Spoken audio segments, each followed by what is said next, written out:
Venimos a nuestro país ahora, nos atañen otros problemas, si se quiere. El de la seguridad siempre está, además, arriba de la mesa. El ministro Heber, como ustedes saben y nosotros transmitimos, compareció en el Parlamento a dar explicaciones acerca del aumento de los homicidios que se registró en mayo, entre otros delitos. Vamos a hablar ahora desde la perspectiva de Alfonso Leza. Bienvenido, Alfonso. ¿Cómo están? Buenas noches, Bien. gracias. ¿Cómo viste esto? Bueno, efectivamente, Heber concurrió al Parlamento, citado por el Frente Amplio, ante este aumento sustancial, casi el doble, de homicidios entre mayo de este año y mayo del año pasado. ¿Buen camino o mundo paralelo? Esa es la pregunta un poco que quedó rondando, porque el ministro dijo que el Uruguay está por el buen camino y algún legislador del Frente Amplio y en alguna declaración han dicho que Heber vive en el mundo paralelo, expresión que también el Frente ha utilizado para otros hechos que tienen que ver con controversias políticas. Ya, como tú decías, hemos hablado varias veces del tema de la seguridad, incluso la semana pasada, si ustedes recordarán, estuvimos hablando de dos figuras ausentes, de Tabaré Vázquez, el expresidente 2 veces, y del ministro Larrañaga, y todo lo que había implicado desde el punto de vista del gobierno la pérdida de Larrañaga, más allá de lo humano, ¿verdad?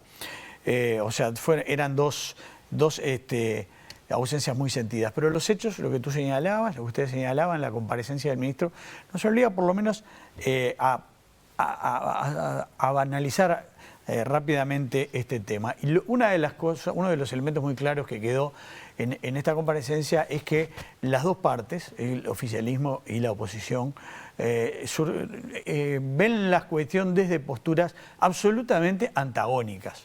Eso está claro.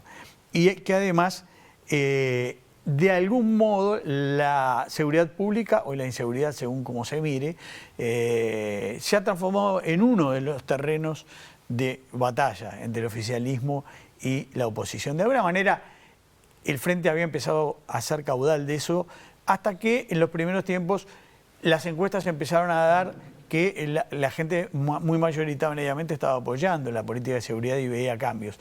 Pero el Frente aprovechó esta circunstancia ahora, ya venía golpeando. En particular, desde que murió Larrañaga y asumió Heber, empezó a golpear el Frente Amplio de vuelta sobre el tema de la seguridad y bueno, hizo caudal ahora de este aumento de los homicidios de manera bastante impactante. El Frente, por tanto, llegó a sala con una carta importante en la manga, que era este hecho y el aumento de la violencia, según ellos decían. También lo estuvimos hablando de eso acá, ¿no? El incremento no solo de los homicidios, sino de la violencia en general.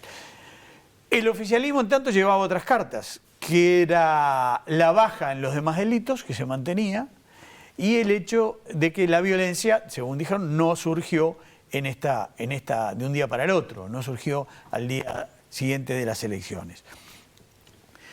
La violencia, lo hemos visto, el narco o la droga tiene mucho que ver y lamentablemente ha trascendido lo que es la lucha entre las bandas narcos, que ya de por sí es muy grave. ¿Es nuevo la violencia? No, tenemos ejemplos muy claros en el deporte. Hablábamos hace poco de los enfrentamientos que ha habido, por ejemplo, la ida de barras de Peñarol a apretar a los jugadores a los aromos, el enfrentamiento en el estadio con los hinchas de Colón. Bueno, podemos hablar de cosas anteriores para mostrar que todo esto no es tan nuevo, ¿no? Bueno, también algunos incidentes que hubo en las finales de básquetbol con unos sectores de la barra de Peñarol que ingresó ante la arena sin entradas, pero esto no es nuevo. Podemos recordar muchos otros temas. Recordemos, por ejemplo, el asesinato del hincha de Nacional, que estaba festejando nada más, o el hincha de Peñarol, que estaba festejando el aniversario de Peñarol cuando un grupo de barras de Nacional irrumpió a los balazos, o enfrentamientos en el Centenario, no sé si recuerdan, un hincha de Nacional que perdió un ojo por un enfrentamiento con la policía en la Tribuna Colombe, si no me equivoco. El hecho de la garrafa, el famoso clásico de la garrafa. Es decir, esto viene de tiempo atrás. Yo estaba en España cubriendo la visita del presidente Vázquez cuando se produjo se conoció la suspensión del clásico de todos esos incidentes con aquel aquella cosa delirante que fue arrojar una garrafa desde arriba del estadio, que no provocó una tragedia de casualidad. Y pude ver el enorme malestar, la bronca, para decirlo con una palabra clara, y la desazón del presidente Vázquez, que era un hombre del deporte, con lo que estaba ocurriendo. A partir de ahí ya hubo algunas medidas para terminar con esto, incluso Bonomi en un momento se vio obligado, medida que rige hasta hoy, se está viendo si se revisa o no, ustedes recordarán, a que la policía no ingresara a las tribunas para evitar mayores incidentes. Podemos hablar de muchas otras cosas, y en materia de violencia que tiene que ver vinculada directamente al narco, podemos leer el libro de un exfuncionario como es Gustavo Leal o el libro de Antonio Ladra para ver la crueldad a la que llega el sicariato en el mundo y también en el Uruguay. Acá parece haber, entre otras cosas, para ir redondeando, una diferencia importante en lo que es el combate al narcotráfico. Desde el frente se dice que el oficialismo, el Ministerio del Interior está enfocado demasiado en el microtráfico, en lo local, que ha descuidado el gran tráfico internacional. Desde el oficialismo se niega.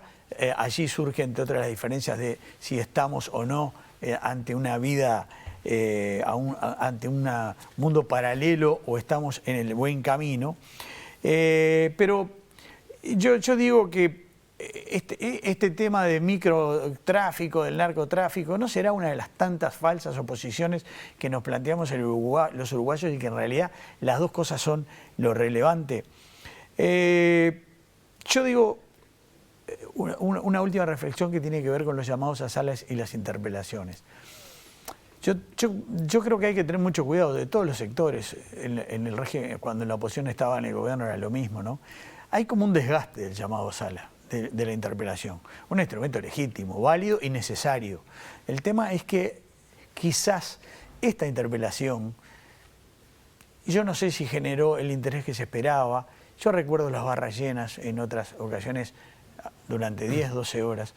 Yo no sé si llegó el momento de replantearse si la oportunidad el momento exacto de cuál debe ser la interpelación, cuántas interpelaciones se deben hacer, en qué temas, porque además a veces, yo recuerdo gobiernos anteriores, la interpelación a veces tiene el efecto contrario al que se busca. Los gobiernos, en lugar de retroceder en la materia, fortalecen la figura del ministro para enfrentar los embates de la oposición. 10 horas, 12 horas hablando, yo creo que es un exceso. Quizás deberían haber un acuerdo para que las bancadas tengan unos pocos voceros. Ocurre que todos, gente de todos los partidos, quieren marcar su impronta, quieren dejar su huella en la interpelación, su presencia. Lo que no se dan cuenta es que cuanto más horas hablen, menos gente los escucha, no los está escuchando. Es decir, un tema clave de la agenda que seguramente irá creciendo en los próximos días y que también se va a ver reflejado en la discusión de la rendición de cuentas. Y bueno, solo la realidad nos va a decir si estamos transitando el camino correcto, como dice el gobierno, o viviendo una realidad paralela, como dice el Frente Amplio. Gracias. Muchísimas gracias, Alfonso.